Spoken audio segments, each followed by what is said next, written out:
Hello বন্ধুরা, অনেকদিন বাদে চলে এলাম ফের নতুন একটা রেসিপির সঙ্গে। অনেকদিন তোমাদের সাথে রেসিপি শেয়ার করিনি, তো চলে এলাম এতদিন পর রেসিপি শেয়ার করার জন্য।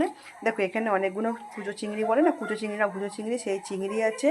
এখানে আদা কুচি আছে, এখানে কাঁচা লঙ্কা আছে, এখানে রসুন আছে দেখো। আর এখানে আছে মুসুর ডাল আর খেসারির ডাল ভেজানো। তো এইগুলো একদম সব মিক্সি হবে, মিক্সির জারে দেবো। সব দিয়ে দিয়েছি চিংড়ি, কাঁচা লঙ্কা, আদা, রসুন, আর দেবো এখানে ডালগুলো। দেখো এগুলো সব মিক্সিতে নিয়ে নিয়েছি, এইটা একটা পেস্ট করব। দেখো কড়া বসিয়ে দিই, কড়াই তেলও দিয়ে দিয়েছি, আর কড়ার তেলটা গরম হয়ে গেছে। এখানে এই যে ডাল বাটা, একে একে আমি সব বড়াগুলো ভেজে নেব। দেখো একে একে আমার সব কটা বড়া ভাজা হয়ে গেছে। ওই কড়াই আবার তেল দিয়েছি, দিয়ে যে গোটা গরম মশলা এখানে ফোড়ন দিয়ে দেবো। কেটে রাখা আলু আর পেঁয়াজ একসাথে দিয়ে দেবো কড়ার মধ্যে। লাল লাল করে একদম ভেজে নেবো আলু আর পেঁয়াজ একসাথে। দেবো স্বাদ অনুযায়ী নুন,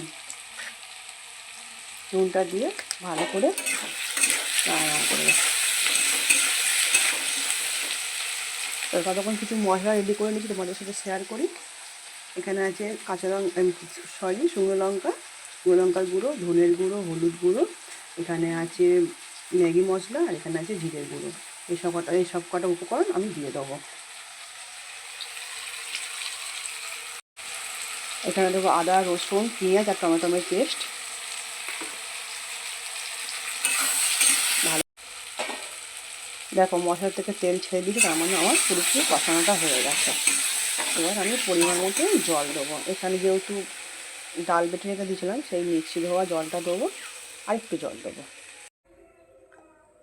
দেখো অনেকটা জল দিচ্ছি, যেহেতু ডাল বড়াটা পড়বে, জল টেনে বেড়ে যাবে না, জলটা একটু বেশি করে দিয়েছি। এবার আমি ঢাকনা দিয়ে দেবো। দেখো ঝোল ফুটছে, এখানে আলু আমার গলে গেছে, আলু প্রত্যেকটা আলু সিদ্ধ হয়ে গেছে। এবার এই ভেজে রাখা বড়াগুলো আমি সব একে একে দিয়ে দেবো। এমনি ঝোলটা দেখো কতটা গাঢ় হয়ে, যেহেতু মশলা ধোয়ার জলটা দিয়েছি। এবার একটু ধনে পাতা দিয়ে একটু ফুটলেই আমি নামিয়ে নেবো, বেশিক্ষণ ফোটাবো না, একটু ফুটলেই নামিয়ে নেবো।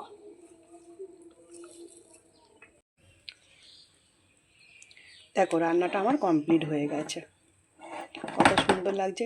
একটু কালারটা ভালো হতো, যেহেতু ডালের বড়া বললে না, একটা কালারটা এরকম ফ্যাকাশে হয়ে যায়, কিন্তু এরকমভাবে করে খেয়ে দেখবে, দারুণ হয় এই রেসিপিটি। তো রেসিপিটি কেমন লাগলো এটা তোমরা কমেন্ট করে জানিও। তো আজকের মতন টাটা।